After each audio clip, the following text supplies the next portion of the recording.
Hello, ladies and gentlemen. My name's Phew. You know what I do, and why I'm here. I'm here to bring you another What If. Now, after careful consideration of everything, in this What If, I made our beloved Izuku Midoriya the Green Goblin! Woohoo! Oh, I'm gonna get so much energy from this What If! As for the Kazuya Mishima thing, that's a story for another time. Also, before I get into this one, this world of Izuku Midoriya and my hero is different. This sort of interesting time rift. Turns out in this world, not only is Izuku's father different, but also he has a best friend. Not to mention, we meet some of our characters from UA a little sooner. So, let's get into it. Our story takes place at the hospital where we see Toshinori Yagi and his wife, Inko Yagi. Inko has given birth to two twins, one named Izuku Midoriya and the other named Izumi Midoriya. Actually, no, Yagi. They take the man's name instead of the woman's names, but either way, you all get the point. So, 4 years would go. Izuku would grow up with Bakugo, and he would have a sister with him as well. Not to mention, he also has a friend named Johan Takahaki, the son of the pro hero Rocklock and his wife, and his little brother too, Rohan Takahaki.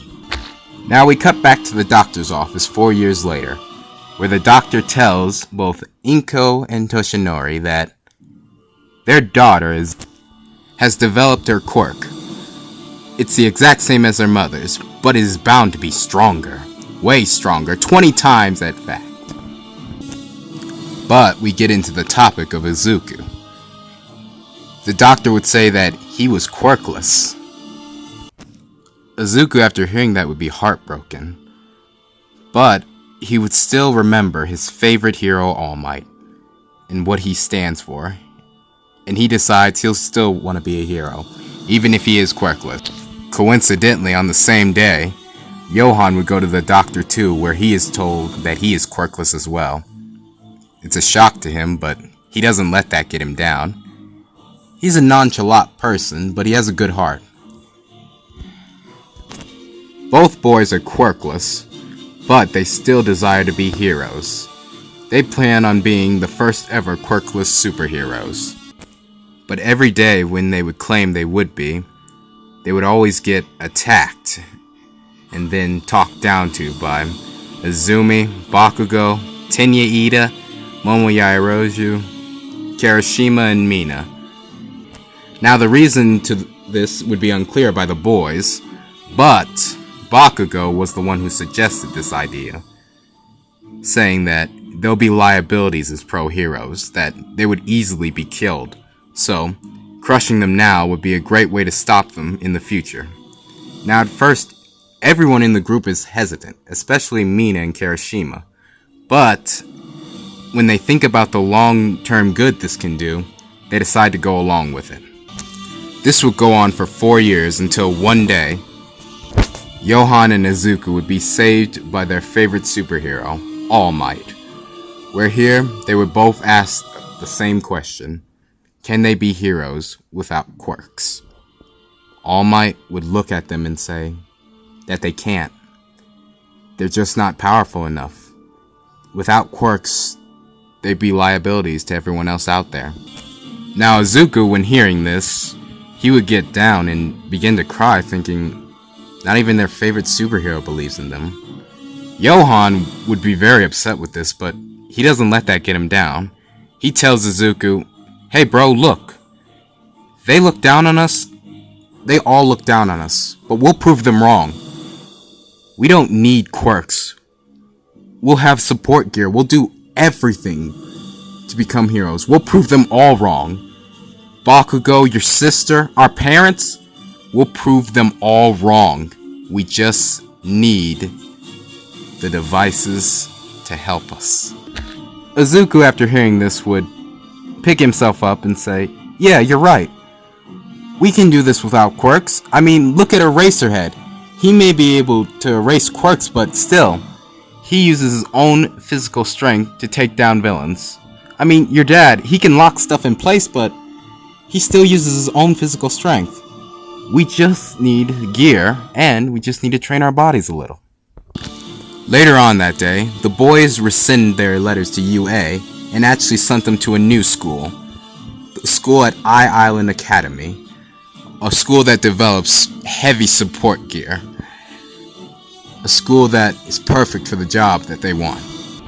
When Inko and All Might hear about this, the both of them are very relieved, thinking that their son, he's actually not going to be in harm's way anymore, that he's going to stop trying.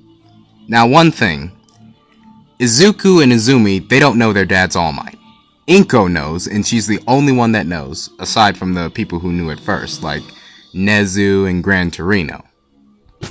When Johan's parents find out about this, they're relieved as well, thinking, well, it may not be the exact dream he wants, but at least he's going to be safe.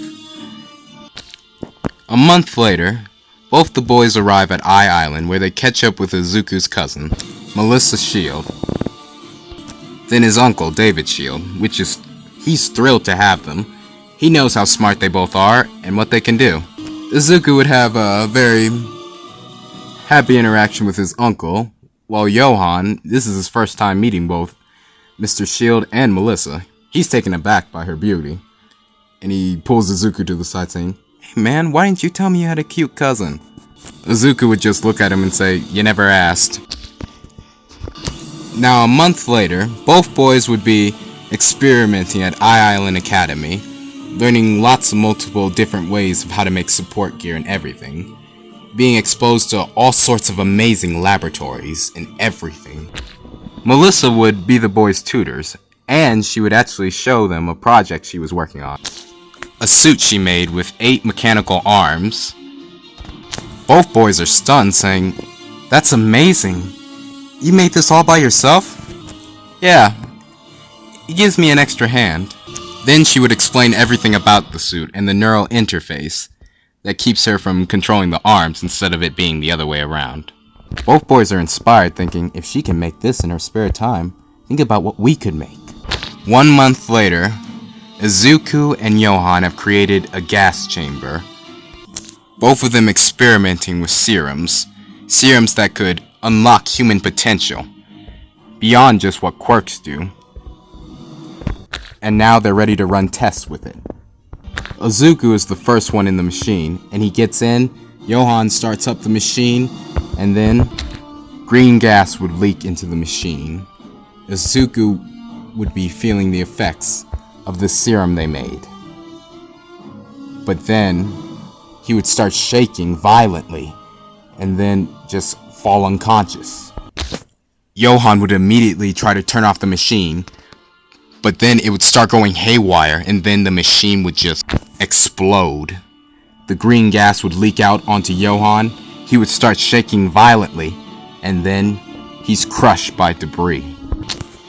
But after a few minutes, we could hear ripping of steel and violent laughter. One laugh being like Willem Dafoe, and then the other one being like Mark Hamill, crushing through the debris, punching through it without any problems. Then we would see a figure flying away on a glider, laughing. After that, we'd see another one, both of them laughing maniacally. Then one of them yelling, "Beware, because I am here!" 5 hours later, both Izuku and Johan would wake up in their house. One crashed on the bed, the other crashed on the couch. They would go to each other and then wonder what happened. The last thing they remembered was Izuku was getting in the machine. They don't know what happened next. After that, the boys would just rush to their lab. They would see that their labs are in ruin. That the gliders they made, everything they made was gone. Everything was smashed, debris was everywhere. Police were on the scene figuring out what happened. They say, "We don't know what happened. They must have been robbed, but the security cameras were cut. Someone who did this had this all planned out." Izuku and Johan are both stunned by this. They're like, all their work, everything they made, the suits, the gadgets they made, the gizmos, they're all gone. They were just stolen. Both of them just don't know how to feel. Johan just says, you know what, forget it. We can do this again, but I just need time to think. This is just too much. Izuku would be the same way and say, we'll figure this out later. We've got all the time to prepare for this. A month later, Izuku and Johan are just sitting in the house chilling, watching TV, about to watch the Hero Festival that happens every year. The strangest thing is, not one villain has ever attacked that festival. So, they're just chilling on the couch and then talking and just laughing, and they say, alright bro, I think I'm gonna get some shut-eye. Wake me up when the festival starts, I want to see everyone on TV. He's like, alright. Then Johan would pass out in his room. Then, 5 minutes later, Izuku would just pass out too on the couch. We cut to Japan, where the Hero Festival is happening right now. All the pro heroes are there. They're on stage, waving to the people. Everyone's smiling, having a good time, just enjoying life. But then, they would see smoke, and then they would see a figure gliding towards them. Then they would get a clear look at everyone would get a clear look at this figure. So, he looks a little scary, but at first everyone thinks, oh, this must be a new hero or something, making his scene. But then, after that, they would hear this maniacal laughter, and then the figure would toss a pumpkin bomb right at the heroes. After the explosion goes off, everything goes haywire. Everyone realizes that this is a villain. The bro heroes rush into action, but they're shocked. They think a villain had enough gall to attack this festival? The villain would throw more and more pumpkin bombs at heroes and at the surrounding buildings. He's gotten at least a good 40 kills, and now everyone's after him. More and more pro heroes arrive on the scene. Everyone's shooting at him. Police, everyone. Heroes are trying to knock him out of the sky. Endeavor's throwing Hell's Spider at him, but Goblin is dodging them easily on the glider. And still maniacally laughing, yelling, I am the Goblin!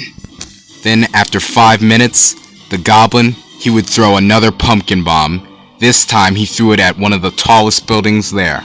It starts collapsing, and then he flies off, and he yells, your choice, heroes! Come after me, or let the building fall, and let all the civilians die.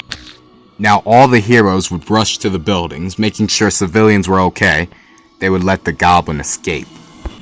Now some heroes would try to go after him, but Goblin got too far in the air, and then fly away. But before he left a few parting gifts. More pumpkin bombs, and then he started shooting energy beams out of his fingers. Then he yelled, we'll meet again, heroes! Now the heroes on the scene, they somewhat got everything under control. But then, after 5 minutes of rescuing civilians, they would hear another explosion. And the building would be the Public Safety Commission. They realized that the Goblin went after that building, that he wanted just to distract them so he could go after the Public Safety Commission because there's barely any heroes there. Everyone came to this festival. Now everyone thinks the Goblin, his quirk, he must have a warp quirk. Everything else he just threw at them was just random support gear. That glider, but those energy beams, they couldn't have been support gear as well. He might have two quirks. We cut to the Hero Public Safety Commission where an explosion just went. The building is now under attack.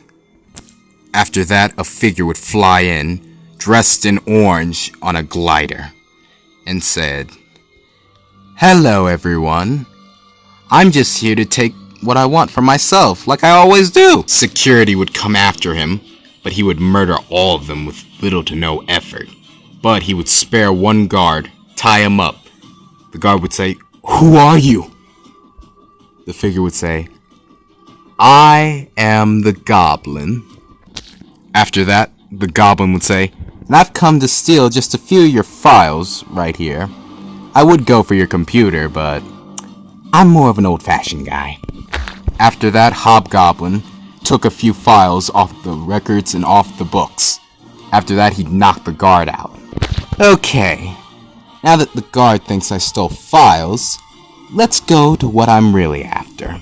Hobgoblin would then put a disk in the security computer, stealing all the files, all the data, everything.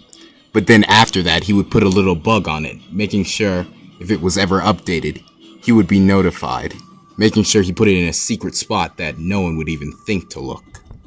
After that, he would hop back on his glider, and he said, "Alright, that guard thinks I only stole files, but he doesn't know about what I left for them on the computer." Think of it like a little Trojan horse, I would say. After that, Hobgoblin jumped on the glider, blew a hole out the wall, and then flew away, laughing maniacally, getting there before any more heroes could show up. Now, the next morning, the Public Safety Commission would have an emergency meeting about what happened.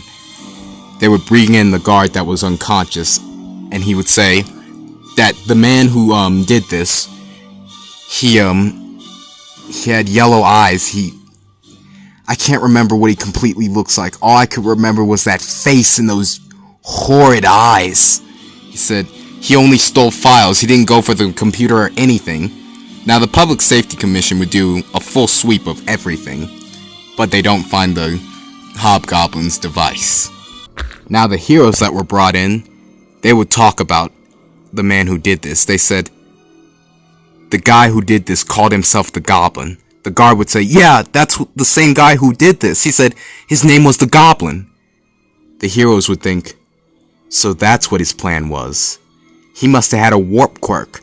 So he caused chaos at the festival so he could attack the Safety Commission and then easily get all the files that he wanted. But still, there was just something weird about him. I mean, when he was on that glider, I know I hit him once, but it was like it didn't faze him. It must have been all that support gear he had. Either way, this guy, he rubs me the wrong way. No villain had enough gall to attack the Hero Festival, ever. The psychos, they're getting worse and worse every year.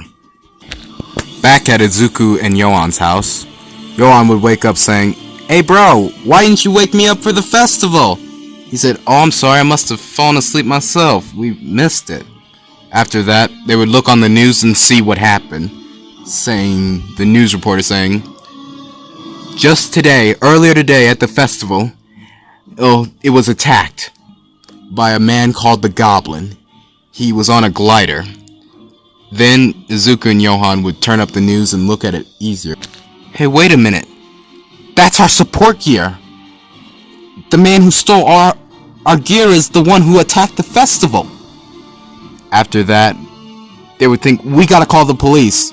But before they could, they heard maniacal laughter. Izuku would hear the voice of the Goblin, him looking frantically.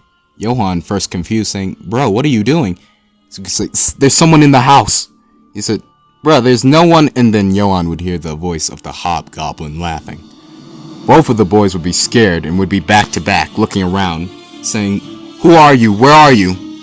And then after that, they would hear one voice saying, "Check behind your mirror, check behind your mirror." Izuku would go to the mirror. After that, see his own reflection, see it talking to him. Then Yohan would come behind it as well, and he would see the exact same thing, his own reflection talking to him. After that, Izuku would just break the mirror out of fear, but then they discover everything. All their gear, it was there. It was in their house. It was in a secret lab. Neither of them remember making this, but it was there. After that, Izuku would say, "What's going on? All this stuff was stolen." Then a voice would say, You can't steal something that's already yours. Where are you? Who are you?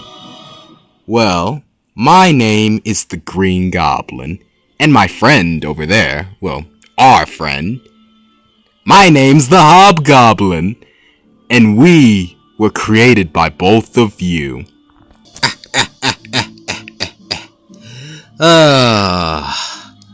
Izuku Yagi, the quirkless boy who wanted to be a hero. Well, heroes are losers. Why be a hero when you can be a villain, where you can have everything you ever imagined? Yes, I agree. Why be a hero when you can be whoever you want to be? Who are you two? What do you two want? We want to say what the two of you won't. We want to do what the two of you can't. We want to remove everyone in your way. What? Wait a minute. Then that would mean those people at the safety commission, those innocent people at the festival. You both killed them. The four of us killed. Yes, all four of us were the ones that killed them. Well, technically, I was the one who killed them. You only got the civilians. The four of us? Bingo. Boys, you remember the little accident you guys had in the laboratory, right? Our performance enhancers. Bingo. Us, boys. Your greatest creations. We both want to do one thing. We want to help you. We want to remove all in your way. We want to bring you what you've always desired. Not being a hero. Power. Power beyond your wildest dreams. And it's only the beginning. But there are a lot of heroes. A lot of people that can stop us. So, we need forces. We need people to help us. We need more villains. We need to find more. Hell, we might need to create more. So, let us begin, and I know who to start with. Later on that day, Melissa would be in her lab just working on random paperwork with all her 8 arms. But then, after that, one of her doors would shut, and then after that a green light would appear. Melissa would yell, "What's going on? What's happening?" An explosion would go off, and Melissa would be caught in it. And in that explosion, the chip on the back of her neck would be fried. It would be completely broken. Later that day, Melissa would wake up, and then there would be Johan and Izuku there, asking her, is she okay? Is everything fine? Melissa would be confused, saying, what happened? They would explain to her that something happened in her lab, that she had some kind of accident. They don't know. The security cameras in her laboratory were just destroyed for some reason with the explosion. Melissa would just ponder what happened, but then she would feel the back of her neck and just feel weird for a second. Then after that, the boys would say, Melissa, are you okay? She would say, yeah, I'm fine. I just feel weird.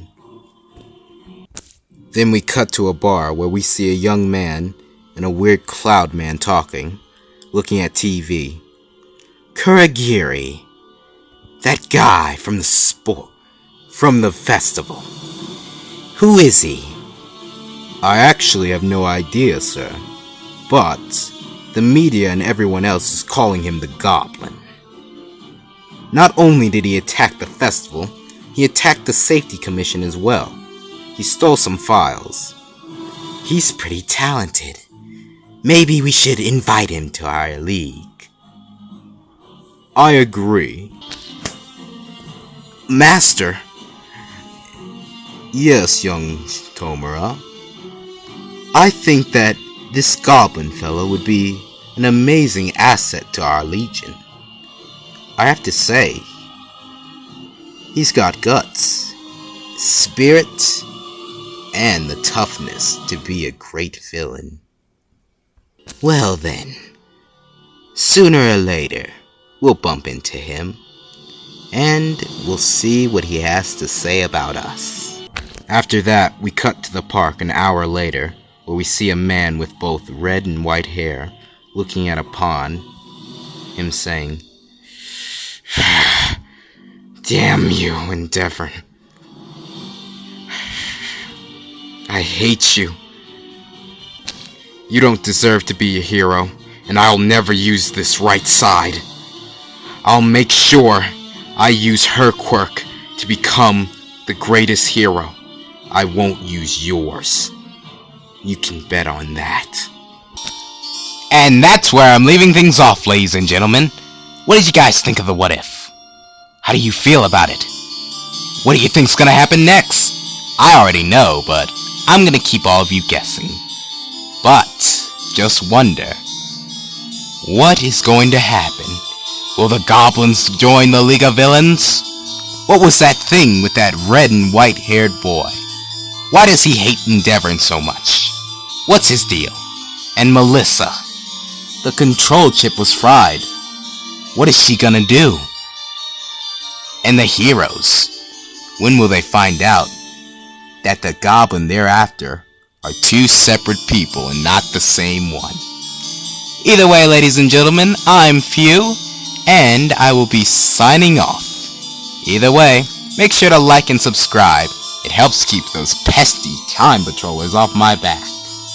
Alright then. Till next time.